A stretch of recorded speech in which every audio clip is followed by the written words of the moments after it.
Hello. I want to take a moment to welcome everyone to the Golden Shovel Rethinking Workforce and Attraction webinar. My name is Ron Kresha, and I'm with Golden Shovel Agency, the Chief Operating Officer. And I have a great panelist group today, and I want to allow them to introduce themselves. We're going to be talking a little bit about remote workers, talent attraction, entrepreneurship, and basically how the fine skills of attracting a workforce, retaining a workforce has changed. And I'm going to let each of my panelists introduce themselves so they get it correctly. I'm going to start off with John Karras, then Sandy Pratt, then Mark. So John, tell us a little bit about yourself. Thank you, Ron. So I am based here in Austin, Texas, although these days nobody cares where you are since we're living in an age of remote work. We've been living in that age for quite some time. It's just we're now all realizing it after this massive, I guess you could call it a very successful experiment in remote work that we've been living under the last several months.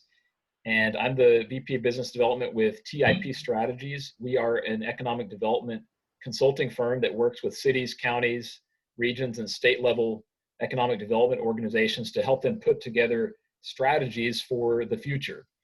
So one of the things that economic developers are having to pay more and more attention to now is the realities of this new workforce environment that we're living in. And I'm going to talk with y'all this today and look forward to getting Sandy and Mark's take on entrepreneurship and talent attraction as well. I'm going to be focusing specifically on what this shift to remote work means for commercial office space and talent attraction.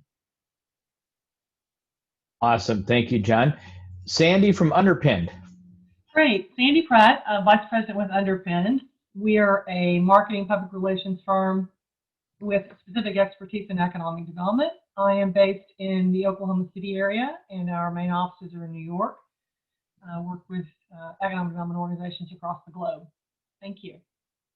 Oh, and I'm going to talk about entrepreneurship, remote workers, entrepreneurship, and some talent attraction initiatives as well. Just share some good examples with you. Thank you. Fantastic. Thanks for being with us, Sandy. And Mark Hayes from Size Up. Yeah, my name is Mark. I head up business development for Size Up, which is a company that really helps small businesses and entrepreneurships in particular. So it's been a busy year and having to think about this group of people even more so than I normally do, and seeing economic developers thinking about this group of people. So today, I honestly won't talk a whole lot about workforce. I'll mention it a little, but I look forward to learning about workforce from my other panel members. I'll talk a bit about attraction and about what I've noticed in attraction and with entrepreneurship and with businesses expanding, a little bit FDI. If you've ever seen me speak, it's hard for me to just stick to one topic despite my script. So it's even worse when I'm at home and you can't really see me other than a picture. So I look forward to this. I have notes everywhere. We don't know which direction this is going to go, but I get to go last. So I get to hear what the others say first. So looking forward to it. All right, great. Thanks, Mark. And so the format today, each panelist is going to cover their area. And then if people that are tuning in have questions, you can just send those in the question and answer box, dialog box. At the end, the last 10, 15 minutes, I get to play fun moderator and I get to throw questions at them and we'll do a little bit of interacting. So Mark, no matter where you try to take us, I'm going to bring us back to where we need to be. So, all right, thanks everyone. John, why don't you kick us off? All right, and I do have a slide deck, so if you can enable the screen sharing, I will go ahead and put that up here. All right, fantastic. Doing that now.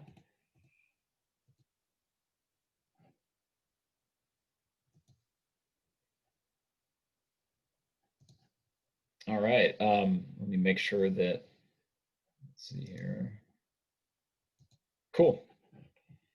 All right, is everybody seeing that okay? Cool.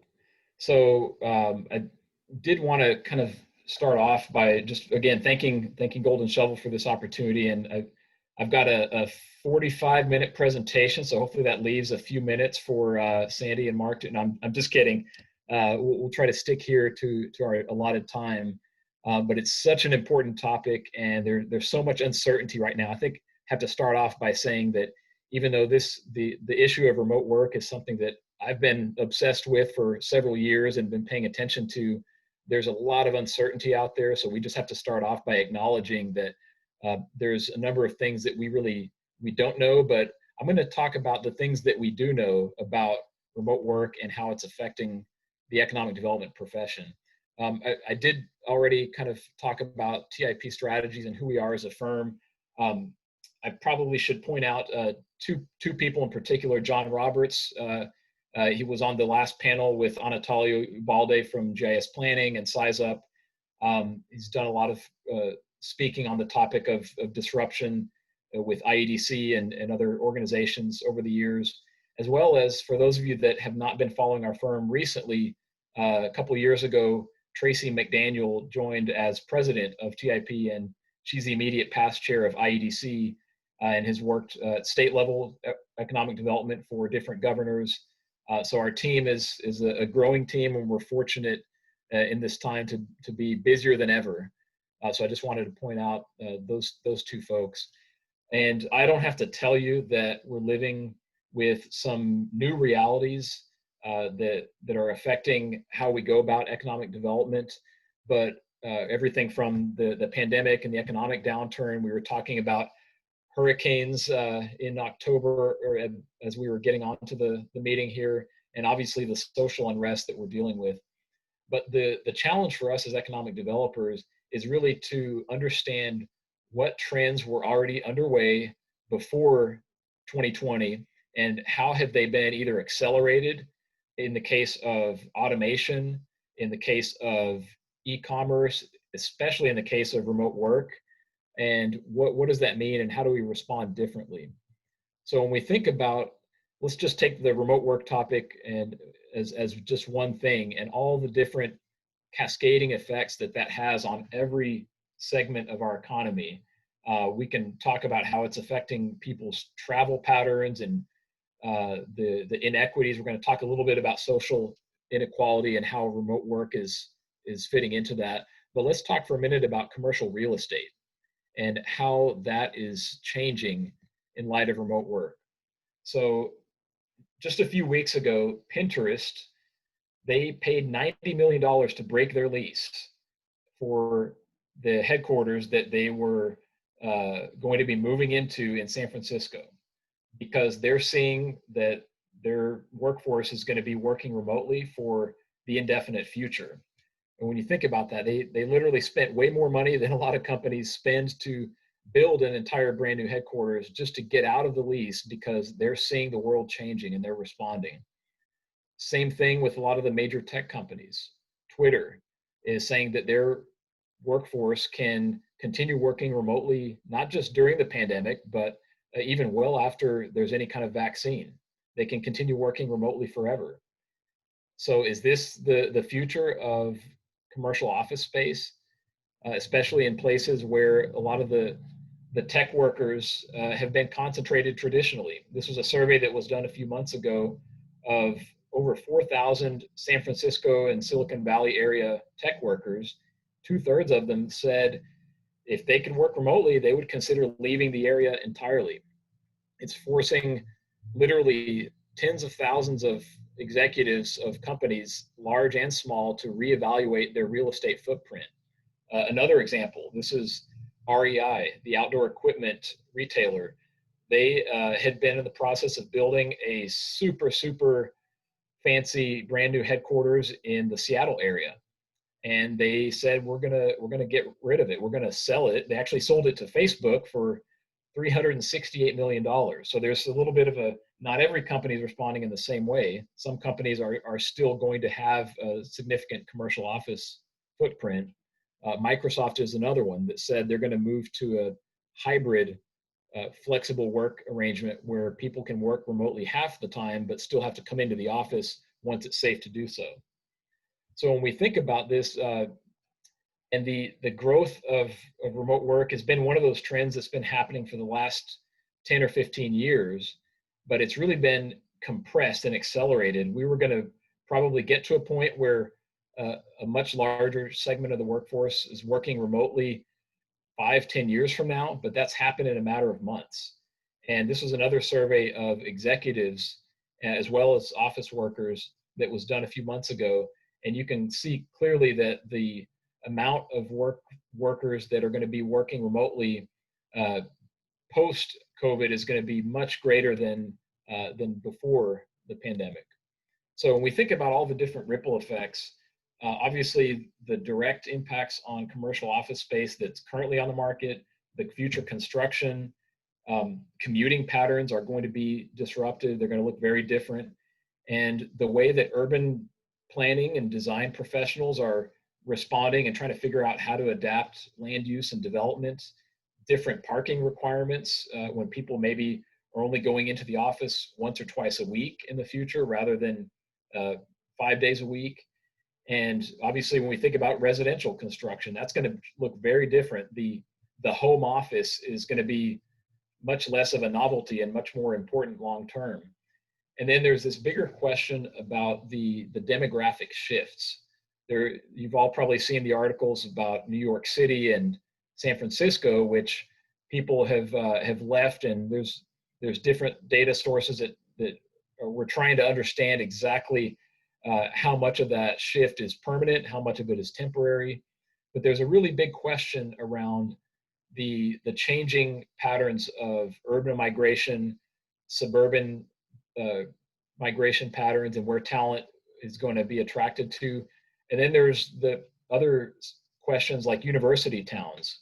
The data just came out that there's a 16% drop in first-time undergraduate enrollment this fall compared to a year ago. That's a huge drop in enrollment at university towns. So Sandy, I know you're in the Oklahoma City area with Norman and the University of Oklahoma. There's a lot of reasons for why universities are going to see declines in enrollment, but that's not just a one-time decline. That's going to have lasting impact, and it's going to play out over the next several years and beyond. So when we think about these demographic shifts, we're still at the very early stages of this, and we don't really know how it's going to play out. But one thing that we do know is the last 10 years have been maybe the best decade for downtowns across America that we've had in generations, maybe since the 1950s. 10 years ago, when Julian Castro became mayor of San Antonio, in his opening remarks at the State of the City in 2010, he'd said, this is going to be the decade of downtown, and that's going to drive our revitalization in San Antonio. And it really was a decade of downtown, not just in large cities, but in smaller cities, even in the main streets across the country, in smaller communities, small towns and rural areas. The growth of residential populations, the growth of new nightlife and amenities in urban areas was much greater over the past decade coming out of the Great Recession than it had been in any time in recent years. So the question now is, with this major disruption to cities and to development patterns, are the next 10 years going to be the decade of the suburbs? I don't know. It's really hard to say. We're still, again, we're so early on that the data is just starting to show up to help us maybe try to answer this question. But one interesting piece of data that was in the Wall Street Journal just earlier this week is when you look at rental apartments and the downtown vacancy rates versus the suburban vacancy rates, you start to see a shift. And again, we don't know if this is going to be a lasting change or if this is going to be a blip. Even if it is a blip, it still has a significant impact.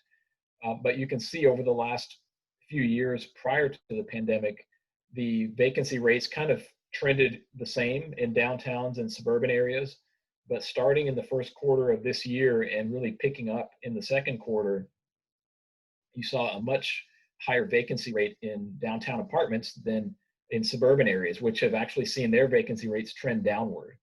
So I'm not trying to suggest that the longer term trends toward urban areas are going away. We've got thousands of years of evidence that tell us that cities and urban places are where talent and capital and companies cluster and congregate, and that's where innovation happens. But this is a big shift that may have some lasting effects on on where people choose to live and work. So we've gone up until now, really shouldn't get ahead of ourselves, because this whole discussion around remote work has to take place in the context of social equity and the reality that there's a lot of different occupations that can't be done remotely. And there's a huge disparity along racial and ethnic lines. When we look at Black and Hispanic workers in particular, they're far less likely to be able to work from home. The same kind of disparity with higher wage jobs versus lower wage jobs in certain industries, tourism, retail, restaurants, they're disproportionately not able to work from home compared to other jobs. And the racial and ethnicity divide is pretty stark. When you look at white workers, they are far overrepresented in remote work occupations. And again, the Hispanic and Black workers are far less likely to work in remote jobs. So if we're living in an age of remote work and a significant portion of our workforce isn't able to participate, that's a big challenge. Another disparity is really geographic. So when we look at the metro areas that have a higher share of remote work and those that have a much lower share of remote work, the same pattern can be seen in small businesses. So this is a survey that was done just a couple months ago of small businesses along the largest metro areas, the 50 largest. And when you look at San Antonio, for example, 2/3 of the small businesses there don't have any employees working remotely. On the other side of that spectrum, you look at really technology hubs like Austin and Seattle and Denver and Silicon Valley. There's a lot more remote work happening there, and many more of their small businesses do have workers that are able to work remotely. So the last thing, I think this is the last data slide here that I'll share with you, and we'll talk about some of the examples, is we know from history that recessions tend to exacerbate the social inequity, and the recovery periods have actually further exacerbated those inequities from an educational attainment standpoint. This is not a sustainable model by any means, but when you look at the recovery since the Great Recession, and even in the current recession, of the workforce that has a bachelor's degree, it's almost as if they've recovered entirely. When you look at the workforce that has only a high school diploma, they're still, they never recovered from the last recession, and they're in a much deeper hole now in terms of unemployment. So now that I've managed to thoroughly depress everybody with your corporate headquarters is maybe at risk, social inequality is getting worse, and downtowns are going to be in disrepair, let's switch to something more positive.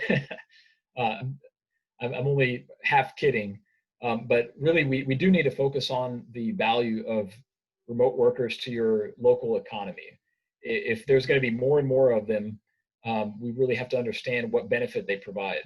One, they solve workforce needs for employers. This is kind of a double-edged sword, because they can solve a workforce need for your employers, even if your companies are based in your community and part of their workforce is based on the other side of the country. They're solving a workforce need.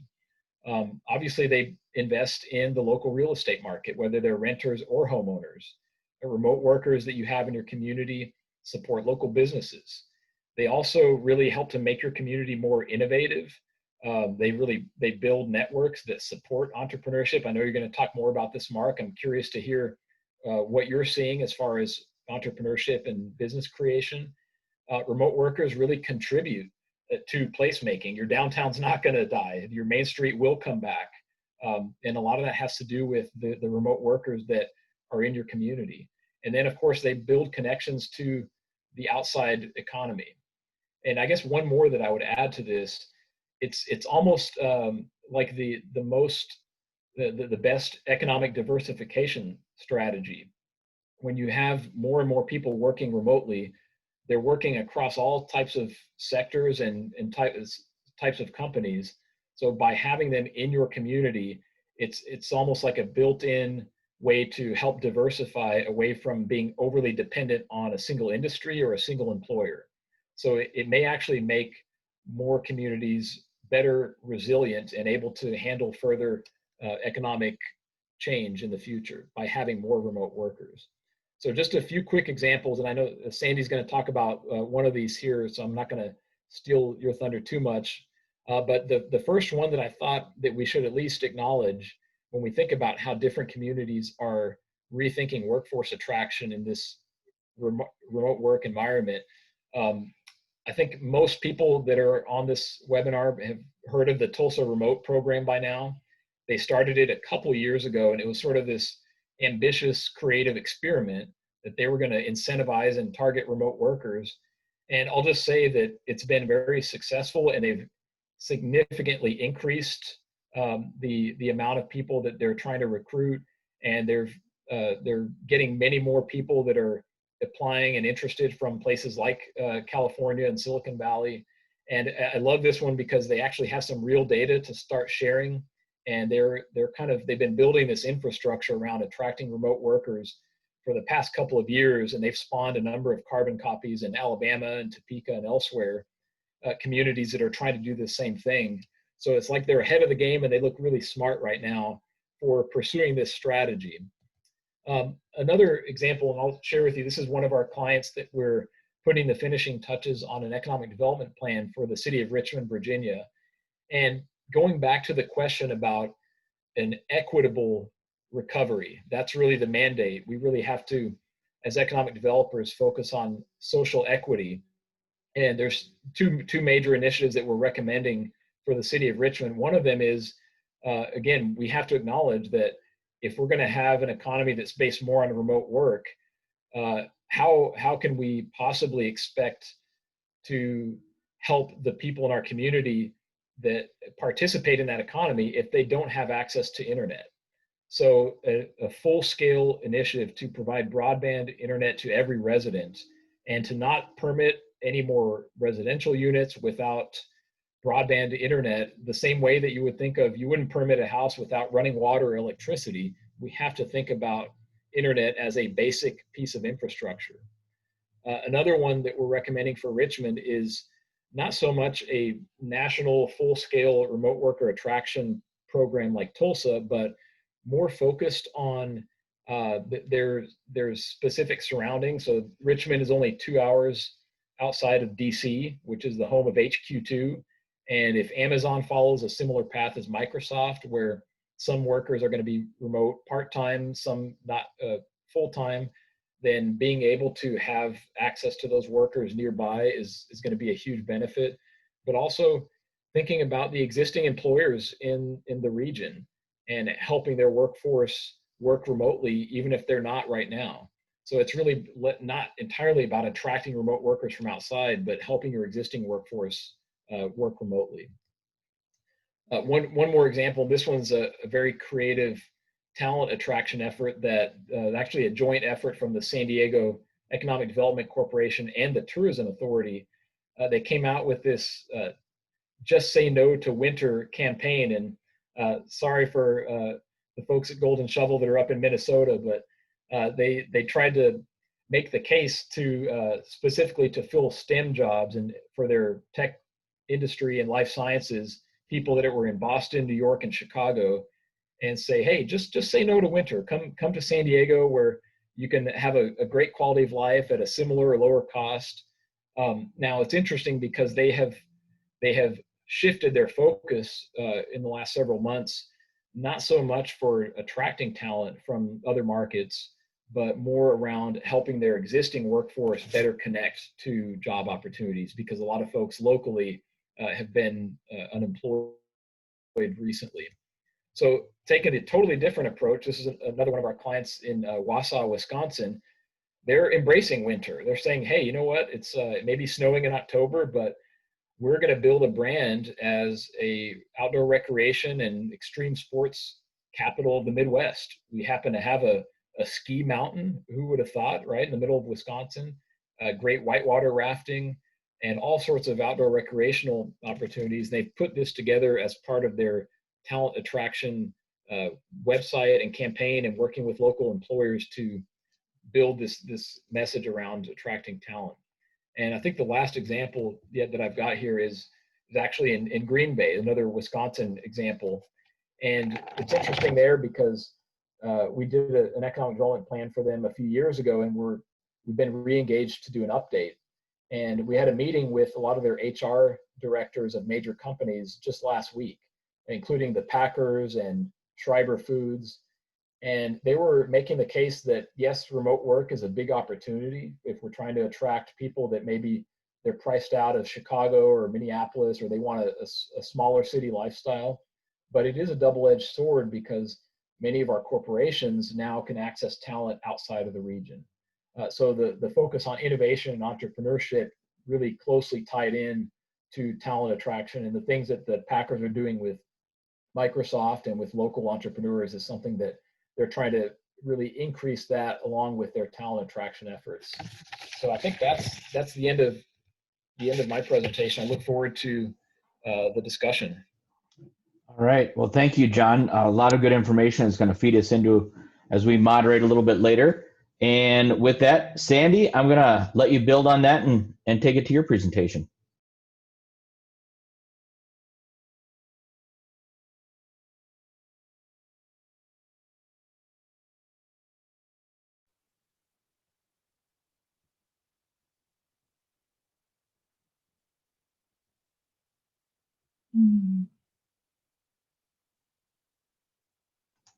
And we can see your screen. You see my screen? Okay. Yep, Great. you're good. Just put it on when you go to present mode, we'll be good. There you go. All right, and I can hear you fine. So take it away, Sandy, and don't make the mistake John did of mentioning the Packers in a very Viking central area. Okay,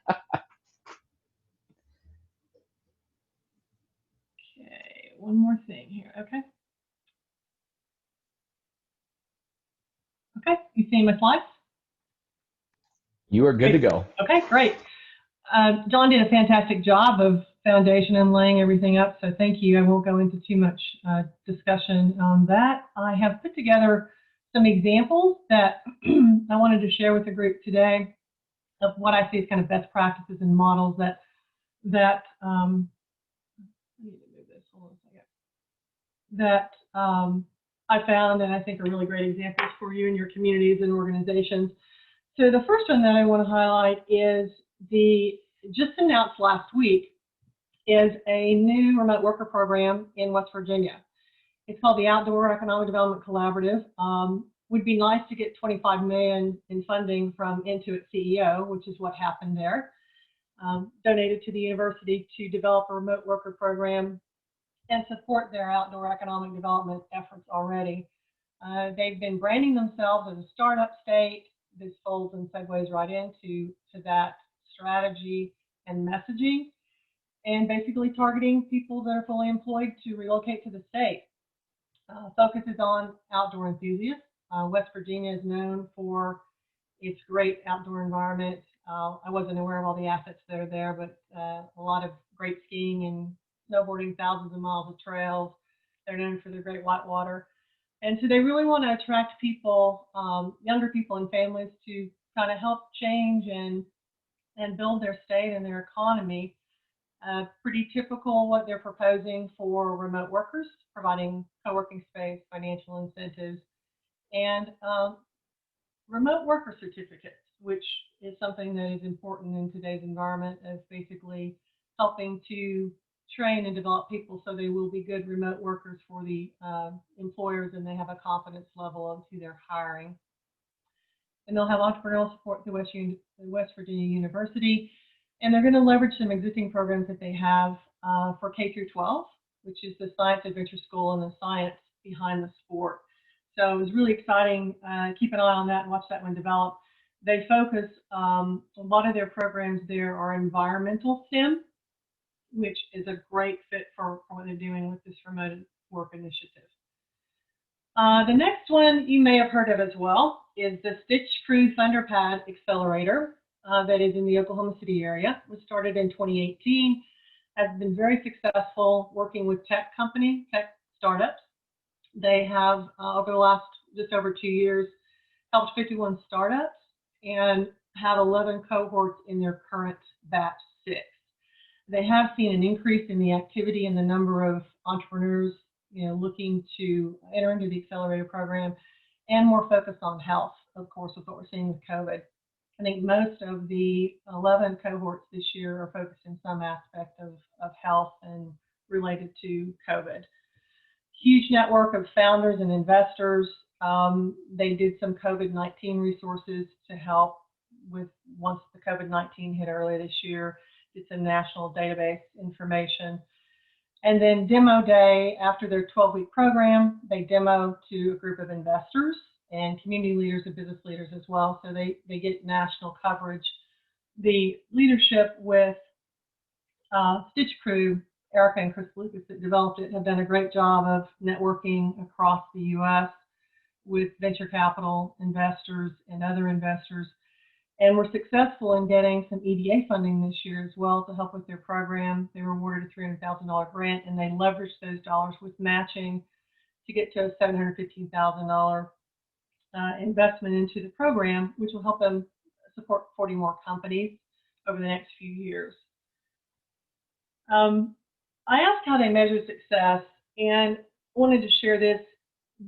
How they measure success with the entrepreneurs is it's not just about the startup itself, but looking at one measure of success is companies that are still in business after the first year, because 50% of startups don't last past the first year. They've raised $8 million through their program to help companies as well. They're not all looking for venture capital. And then they have resources. They put together a robust package of resources for the entrepreneurs, which is shared services, access to consultants, all kinds of things to help them be stronger in their startup.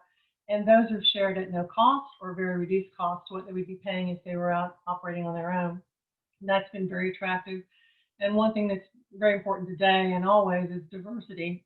That is one of their key measures. They focus on women, people of color, veterans, and rule-based founders, and they've had great success in meeting those goals to date at a 60% inclusion rate. So that's impressive. Recurring revenues to founders, and then they go through their process with the entrepreneurs. They do weekly meetings. They have investor groups, professionals, management, all kinds of different specialties in different sectors come in and speak with the entrepreneurs. And so that's really valuable. They have done a great job of marketing globally and nationally. You'll see a lot of the publications. They've had articles. They've been requested to speak at conferences. And on the right, you see some of their co-founders and partners that have invested in the LAUNCHPAD. This next one, really exciting, very new, announced last year. It's going to launch this week, is in Topeka. The Greater Topeka Partnership has partnered with the global group Plug and Play based in California, and they are standing up an animal health and agriculture technology accelerator in the Topeka area. It is, if you're not familiar with the area, and I wasn't as familiar with this, I'd heard of the health corridor, but they're located, Topeka is located in the Kansas City Health Corridor, the Kansas City Animal Health Corridor region. And this is a perfect location, of course, for the Plug and Play animal health and ecosystem. It is, this region is the nation's fastest growing in health sciences. They have, their companies comprise 67% of the total animal health sector, which is 21.5 million in sales. Very impressive. And 300 plus animal healthcare companies are located in that corridor. 4 of those are the top 10 in the animal health sector in the world. The national, you may have heard, but the National Bio and Agro Defense Facility is also going to be located in that corridor. USDA has selected Manhattan, Kansas, for that facility to be located there. So this is going to become even a more robust region for animal health and science related to that. Just real quick, one of the key things with, I'll talk about Plug and Play in a minute, but one of the key things is the founding partners for these accelerators that are stood up across the globe. And they have the 3 founding partners so far, people companies you would know, Cargill, Evergy, and Hill's Pet Nutrition are the first founders. Are really excited about that. What Topeka is, the Greater Topeka Partnership is putting into the project is the space. They're identifying space in the downtown area for the accelerator and a campus, which will include laboratory, co-working, and meeting space. And they plan to have that online in the next 1 to 2 years to capture those entrepreneurs that are coming out of the accelerator program. Now, plug and play, pretty impressive group. They have global locations, 60 plus programs in 30 locations worldwide, 400 corporate partners, which is key to the success of the program, is corporate partners in those different industry sectors and expertise. They started a COVID-19 accelerator this year and focused on healthcare, enterprise, retail, finance, travel, and supply chain. They have 5 other locations in the U.S. and very excited to see what develops with the TOPEKA group. I asked the TOPEKA group what changed during COVID, if anything, as they were working on developing this new accelerator, and they said it actually had reinforced the need for innovation and this entrepreneurial asset and increased partner interest and engagement and investment with it as well. So it's been very positive for them. I'll just jump through some of the Tulsa Remote since he touched on that. Again, a great accelerator program that's been recognized nationally and globally. They have attracted 250, just under 250 remote workers to Tulsa already. Just to give some specifics, a $10,000 cash incentive for someone to live in Tulsa for a year. And then they have all kinds of other assistance, co-working space, resources, financing, and helping people to relocate to the area. They do a really good job of helping integrate those remote workers and their families into the Tulsa community. One thing you might find interesting is they have a quality remote jobs posting on the Remote Tulsa website, which is remote jobs all over the world and all over the U.S. There's 730 companies who have listings on that website. So Tulsa Remote, they're promoting, come to Tulsa, you can work for these companies from anywhere. Here's their co-working space. I've been in this space. It's a very cool space and great place to have your startup business work out of. They've done an excellent job with media, just showing some of the examples of their national and global media. And the one last example I have is for Jonesboro, Arkansas. Jonesboro Unlimited is their economic development group, so you probably know Mark Young. And they've done a really good job of responding to, initially with the COVID, they were focused on their, I would say, triage with their small business. Did an excellent job with that. A few months into that, they started seeing the needs for talent attraction, working on business attraction again. And so continuing to work on their small business, they kind of shifted and had increased focus on talent attraction and working with some companies to locate in the area. They did some cool things. They had created a How You Now You Know video about Jonesboro, and the employers are using this video to help attract workforce. But they also did some interviews with industry executives. They Hear and Invested. They created videos, and the employers are using those with targeted future workforce to attract them to the area. And the Economic Development Group also created some marketing materials that the employers could use, customize with their logo, and send that out to attract some of the workforce that they're targeting. They did some geographically targeted Facebook ads. And then also Arkansas State University is doing an alumni outreach and marketing to tell them all the exciting things that are going on in Jonesboro right now and encourage them to move back to the area. So with that, that is it. Thank you so much for the opportunity to visit with you. Awesome. Thank you, Sandy. And with that, Mark, we're going to let you take it, and then we'll come back to some questions and conversation. So Mark Hayes, go ahead. Sure. If you could toss me the ball there, Sandy, with the screen share. Okay. And I think, if you just end yours, probably. Yeah, probably. That do it? Since you're still, just end your screen share. Thought I did. Hold on. I just learned Zoom does not let you take the screen from somebody. Yep. There you go. You have to actually stop sharing. All right, Mark, I think you There we have the go. ability. Mark, do that for me. Thank you. There we go. I got you. Great, thanks. We were using Zoom at SizeUp before it was cool to use Zoom. I'm very proud of that. We started in January, so there wasn't even coronavirus pointing everyone to Zoom. So anyway, I gotta say that for the three of us not really talking to each other about what we're gonna do, I feel like we're gonna work off of each other very well. It will almost look like we planned it, which is always nice. Sometimes I'll get to this point in it. I usually hate going last because I'm like, uh-oh, I'm gonna say everything they just said, which there's going to be a little bit of that because it's definitely worse when you say the opposite of what the other presenters just said. That tends to confuse the audience, but I agree with everything they talked about. I'll kind of show you where there's other alternatives to doing some of these bigger things. So yeah, rethinking workforce and attraction. We have definitely talked a lot about workforce, and I knew I would be talking with two people who knew a whole lot more about it than I did. So I'm going to really focus on rethinking attraction. And most people are going to take that as, here are your new ways of doing attraction. But the way I am rethinking attraction, and honestly, a lot of economic developers throughout the country who are successfully rethinking, is they are getting rid of it altogether. They are rethinking attraction by not focusing on it at all anymore, or at the very least have realized I can't purely focus on attraction because when there are no businesses expanding, there are no jobs getting creative because of what I'm doing.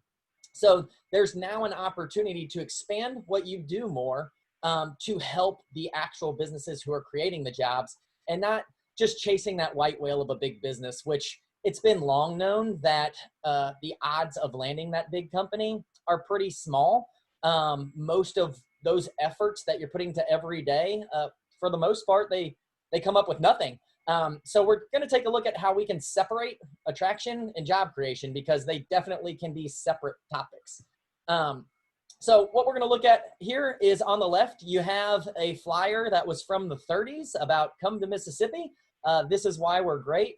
And this is really doesn't have to be from the 30s. I've seen these things in printed publications as recently as 2019. So this is a lot of ways that economic developers coming into this year were still doing economic development. They were saying, hey, come to my community because of X, Y, Z. And a lot of them started to look the same. They started to sound the same. And that just was what economic development had become. However, there were plenty of economic developers that had been doing job attraction and job creation without ever looking to bring in a new business, without ever looking for that expansion. And during coronavirus, it goes unsaid, but I will say it anyway, site selection fell off the cliff. It ceased to exist. A lot of companies, I know economic developers hoped were just pressing pause on their expansion plans, but as John pointed out, many companies just scratched it all together.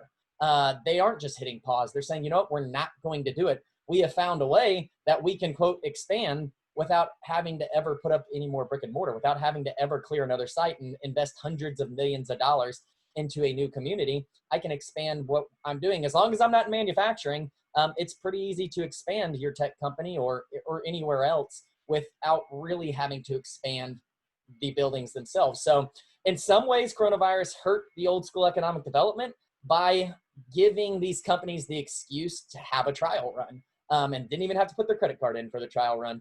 So yeah, it's allowed them to say, you know what, this does work. We can have a workforce outside of the city that we're in or a city we thought about going to. So, I mean, I'm sure you all can think to yourselves, how many site visits have you had from a foreign company this year? How many do you have scheduled for the rest of the year or for next year? We also have this election that we have coming up that slows that down every 4 years anyway. So definitely you want to be spending time doing other things. Tourism fell off. How many people went on vacations at the beginning half of this year? I have noticed people have started just be like, you know what, I'm risking it. I'm going on vacation because work has become 24/7 when you work remotely, which is one thing we do kind of have to fix. But that will be the company's issue doing that. But yeah, tourism's really fallen off. I was talking to Anaheim last month or the month before. They said they're more than $100 million under budget. That kind of number can't even resonate with me. I'm like, how do you make back $100 million? And the answer is you probably don't. It definitely, when you lean on tourism, you're being hurt right now. FDI fell off as well. I will say FDI is something I don't know a whole lot about, but I have friends who know a lot about it. So they pointed out to me what's happening in FDI and sent me a couple slides. One of them being that FDI inflows are expected to be down 40% in 2020. You obviously won't know that till the end of the year, but that is what it's looked like. And quite honestly, it's been kind of sliding backwards since 2015. This year is definitely not going to help those numbers.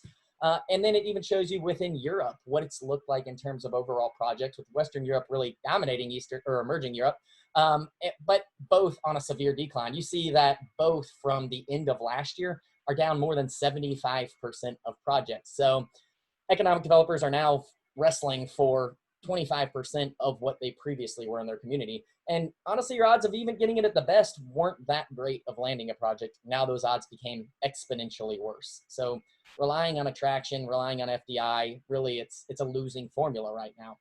So the question remains, where are the jobs now? Where are they coming from? Economic developers, they have to be creating jobs. Where are you going to create them at? And the answer is getting pretty obvious, and I got teed up a little earlier, but in the green arrow, it's coming from expansion. Obviously, most economic developers decided, hey, the companies that are here, let's make sure they keep their doors open. Let's make sure that they can't only expand, but just stay where you're at least. Keeping the jobs you have became extra important. But now there's become a time where you can help them in expanding. You can give them incentives rather than giving somebody new. Put more focus into your existing businesses. Those efforts are way, way exponentially greater odds of you actually getting something back for all the effort you're putting in. In terms of workforce, it was obvious to talk about, which I was going to. You have to make sure that you have high-speed internet in your community. If you are a community that has high-speed internet, you have to be letting people know that you have high-speed internet. I can speak for an example. I am a remote worker. I have been for 7 years, once again, since before it was cool. We've all kind of known that remote work was going to happen more and more. We just thought it would be a lot more gradual and not just instant that everybody became a remote worker. But I'll tell you that my wife had found the house that I'm currently in, and she was like, hey, we're definitely moving here. It's a great deal, so on and so forth, but it's in a smaller part of the community. The very first thing I did was call the internet company and said, do you have high-speed internet there? I was 100% not moving to this house that my wife loved and wanted if they didn't have access to high-speed internet. It's the first thing I'm always going to check on, no matter where I'm going to live. So high-speed internet, if you have it already, make sure people know that you have it. And if you don't, it's never too late to start. We have, again, here locally, in towns that I would never even accidentally stumble through, have access to gig internet because the local electric company decided we're going to put fiber optic underneath the ground, and all these places that previously were literally using satellite internet was the only option. These folks aren't going to know what to do with gig speed internet. They'll just click buttons and things will happen, and it's going to be amazing for them. So there's no community too small to start that process. You just have to start. And one thing we can all say that's not much of a gamble, it's not going to be a bad idea to invest in high speed internet. Always going to be a good idea no matter how long it takes. And then the last thing is entrepreneurship. Entrepreneurship is creating jobs now. That is where most job creation is happening in 2020. And quite honestly, it's where it's always been happening. Job creation has been happening at least since 1993 at a way higher tick than what it's been happening for big businesses. Small businesses are the major job creators in economic development in the United States. Small businesses create jobs. You see how drastic it has been through just this chart, but what's that going to look like this year? When we see the scale of net jobs in big businesses versus net jobs in small businesses, I can't wait to see it. It's going to be quite a staggering number, I can imagine. And speaking of staggering numbers, I was impressed to see this, that we did this poll, or we were part of this poll in April with thousands of economic developers. And we asked them, where are you spending most of your time? And this was in April. Keep in mind, there was a hot topic of coronavirus then, but 86.5% of 1,000 of specifically economic development leaders said they're spending their time assisting local businesses. A lot of them didn't even know what that looked like. For many communities, it was getting grants for them. It was getting funding. It was just literally giving them money to make sure they stay alive.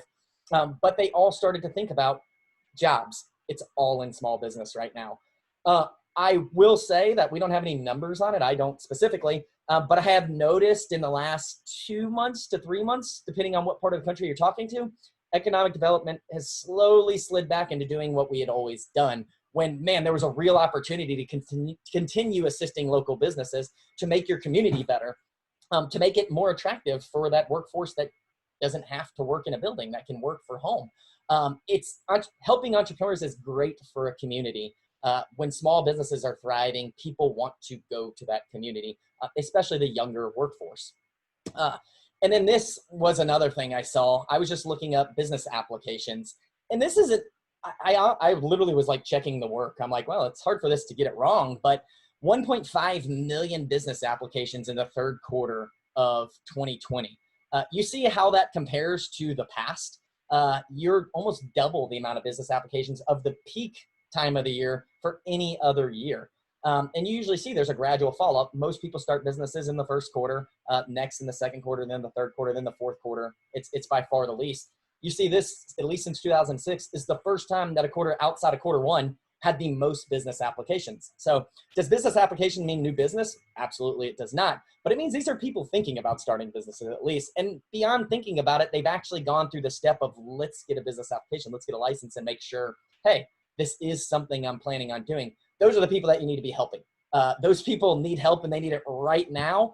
And they struggle where to find it. I can tell you for certainty, they don't know exactly where to go. There tend to be always an answer of somebody else is doing it, right? An economic developer, they're like, well, the Chamber of Commerce does that. And my response is like, well, do they only do it for members? How does a startup get help by the Chamber of Commerce? Or the SBDC is doing that. Well, if the university is closed, setting an appointment right now is kind of weird. How are they helping thousands of small businesses at the same time? So certainly there need to be more hands in that pot helping small businesses because there's a lot of them starting to emerge. Yes, businesses are going to close. As many as 20% of businesses will close just because of coronavirus. Those numbers are obviously hard to come by right now. It's a lot of just guessing. But those businesses are going to be replaced. So it's important that you help those businesses replacing them. So yeah, what becomes the issue is economic developers are busy. I know every economic developer is very busy. And how do you juggle attraction? How do you juggle expansion? How do you juggle entrepreneurship? How do I get, an entire tech center going, an accelerator going? I know that seems overwhelming, and though it would be awesome to do, it's going to take a lot of effort to do that. And you can't help but wonder, how do I do all of these things at the same time to make sure I'm checking all the boxes I have to check as an economic developer? And there is one answer to that, and that answer is software. So let software be your D Wade to throw you alley-oops, and you get to be LeBron just dunking that thing home. It's a great meme because, yeah, the software is doing a lot here, and you just get to be at the end to push it through. So have software help you doing your business attraction. We all know of many companies that do that. There are some that are much better than others. Golden Shovel puts together a lot of websites for economic developers. They can tell you who can help you with your attraction strategies, who can help you with entrepreneurial tools, who can help you with different workforce efforts. A lot of you still look like this though, you're working very hard, but you could be working easier. Don't just assume software is too expensive to buy. I would argue it's too expensive not to buy. This needs to happen. Certain things need to happen to make your website better so that you can be helping every business in your community. And you can be helping businesses who aren't even there yet at any hour of the day. Your website needs to be working for you all the time rather than you having to do all the legwork. And then I stole this slide. Anatoly, my fearless leader, created this slide, but it's just a great visual of what economic development could look like. And it could cost economic development organizations funding next year. It could cost them jobs just if you refuse to change. If there's nothing to show for your efforts, I will tell you that the economic development organizations who have made efforts and have actually ways to show you that they've helped small business, that's going to be a very good end of the year when you show everything new that you did for small businesses, for entrepreneurship, to attract more of that workforce that works online. If you were still just focusing on what you used to do, you're living in the past. The future is now, and it's not going to go backwards. Technology never goes backwards. We're going to continue going forward. So don't open a video rental business. Go with the software that can help you watch movies, which Blockbuster could have bought. Shame on them. Bad business decision. So a lot of communities are doing this. I could name literal hundreds of communities that have invested in different types of softwares. It would be easier for you to go to the Golden Shovel website or reach out to them individually. They'll tell you the websites that have great software that can help you do your job better. These are just some of the cities that we've worked with in the past year to help them build up help for their entrepreneurs. So they can't build an entrepreneurial center. Well, let's get software on your website that's going to help entrepreneurs, it's going to help startups make smarter decisions and do it all on their own. So if I could pick any random software out there that I would recommend for you to do this, just off the top of my head, probably SizeUp. That is what I would recommend to you. It's the one I know most about. I honestly was planning to show a little bit of it, but I know we've already hit our max time and we want to have time for questions. But our software in particular, I know the most about it. I know a lot about the other ones too, but it is a do-it-yourself tool. It's going to help people who've only applied for a business license but want to know where to open a location, where their supply chain is, where their potential customers are, where different demographics are that I could target around the community, advertising advice. They could do that all by themselves from their own websites, or from your website, I'm sorry, and they get it for free on their own. So yeah, that was a lot. I genuinely tried to compress an hour presentation into 15 minutes. It's tough, but we'll go ahead and open it to questions since I know the time is we're at the hour. Oh, very good, Mark. I can't imagine you have any time constraints in the way you talk ever. So no problem there. And I should mention to the attendees, by the way, the 4 companies you have represented here, SizeUp, Underpinned, Tip Strategies, and Golden Shovel. We're not just putting on a presentation. Honestly, this is very passionate about what we do in the economic development field, and this is a trusted group here. The reason we are together is we all believe that we have solutions, and we counterbalance each other and complement. So don't be afraid to contact us, and we'd love to tell you about what we do. So I'm going to start this off for the panel, and this will go about maybe 5-10 minutes. But the first question I would throw out there is a statement, and to the panelists, what would you say to this statement? Let's be honest. We've been hearing for years that economic development was changing and that communities needed to rethink their efforts. COVID, while tragic, is a catalyst to the inevitable changes that were coming. The changes are just now accelerated. How would you respond to that? And just jump in. Strongly agree would be the survey format that I would click on there. I couldn't agree more. I've said it many times that if you were resisting change in the past because you thought it was a long day down the road, technology's here now. Technology is going to drive things forward. Next year is going to look more like this year than it did the year before, and so on and so forth. So I'd completely agree. Yeah, thank you. How about Sandy or John? Yeah, totally agree. Okay. John? Yeah, I think the point, Mark, that you were making about having been a remote worker for many years and seeing it as a gradual growing trend, the way I think about it is all these things have been just compressed into such a short time frame. The rethinking of office space and the growth of e-commerce and the decline of big box retail, those things were going to happen over the next 10 or 20 years to get to a certain point, but instead they've happened in such a short time frame. And yeah, I think it's now is the time to rethink everything, including the way that we've done things in the past, not just as economic development organizations, but even local governments as well, cities and counties, right. How you serve the needs of your community. And I think the equity issues that have been always there and in some cases getting worse have really been brought to light by COVID. Yeah, John, you did a nice job with the equity issues and the disparities. And I think, honestly, I don't think we can talk about that enough. Leaving certain segments of the population behind or not allowing them opportunities to participate in the workforce just are not going to help us push forward. Other countries are figuring this out, and we have to be leaders in that as well. So that's very much on target. The other thing that I would add, and we talk to a lot of boards and communities as well as you do, and I see that our communities and our boards are split between two things. How do I chase tomorrow, how do I chase the past and hope we can reclaim what the new or the normal used to be versus how do we build tomorrow? And the one thing that we like to remind boards is be thankful that this time came, because you could have invested in a lot of really bad things that 6 months from now would have been horrible investments. But how do you respond to that? How do you help boards and communities and economic developers tell their elected officials, hey, let's not chase what used to be yesterday and get back to yesterday. Let's build tomorrow. Well, for us, I know we try and help them balance because we know that everyone has been dealing with COVID and had to shift their direction and totally focus on that. But still having a diverse portfolio is good for their economic health and their future. So we try and help them balance and deal with those crisis issues and messaging and positioning around that, while still focusing on some attraction. But definitely we see more emphasis in everyone I work with right now on existing and retention and talent attraction in those areas, but still a small percentage of focus on marketing globally as well. Yeah. Thank you for that. Mark, John, how do you respond?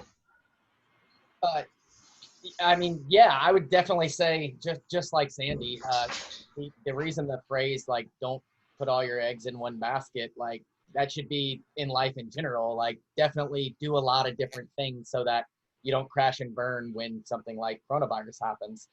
So yeah, make sure you're diverse in what you're working on. And I can't drive it home enough. It's never going to be a bad idea to invest in small business, to invest in entrepreneurship. It's just never going to be bad in the sense of they're always going to be there. They're always going to be needed. And it's always going to look good, quite honestly. No matter what, it's not going to ever be a negative by the community to say, we're investing in you, the community. And then, lastly, like I said before, high-speed internet, I mean, it's a lot, it's expensive, it's a lot of work, but high-speed internet, I don't think there's ever going to be a community that says, I wish we didn't do that. So those are the kind of obvious things for me. Yeah. And John, I'm going to give you the final word. If you can kind of close that statement up and then go ahead and take us home. Yeah, I would agree with both Sandy and Mark. And now is a time to rethink everything, but it's also a time to invest in the things that we know are going to have a benefit for our community, our workforce, our existing companies, small and large. And the internet investments is one of those. But in the spirit of rethinking, maybe the 5G questions are going to overrun some of the fiber. Same thing with some of the really innovative technologies that are being pursued around things like low orbit satellites and new ways of delivering internet. But there's certain things that we know are going to be important. So going back to investing in your quality of place and in your main streets and the things that are going to make your community more appealing, not just to the people that you want to attract, but to help support the local businesses that have been there all along. So those types of investments as a community and as an economic development organization, they make more sense now than they ever have, perhaps. All right. Well, sage advice from all of our panelists. Again, Sandy, Mark, and John, I can't thank you enough. Really appreciate you taking the time. And I guess I would just leave us with this. And I learned from a mentor a long time ago that all the oughts in the world don't equal one is. And the fact of the matter is where we are today is what it is. And we have to build on that. And I think that's really important to help us look forward, because in economic development, it really is going to be about diversification, looking at the new technology, looking at new strategies, and looking at an inward focus and not chasing the smokestacks and silos anymore. So I want to thank everyone. This is recorded, and you'll be able to send it out, share it with your board. And really, the way this works is contact Sandy, Mark, or John, or Golden Shovel. Contact us for advice. Contact us if you're working through a solution, and we're welcome. We would welcome that and love to help you out. So thanks, everyone, and we'll be sharing everyone's contact and look forward to our next webinar. Thank you. Thanks, John. Thanks. Bye. Bye-bye.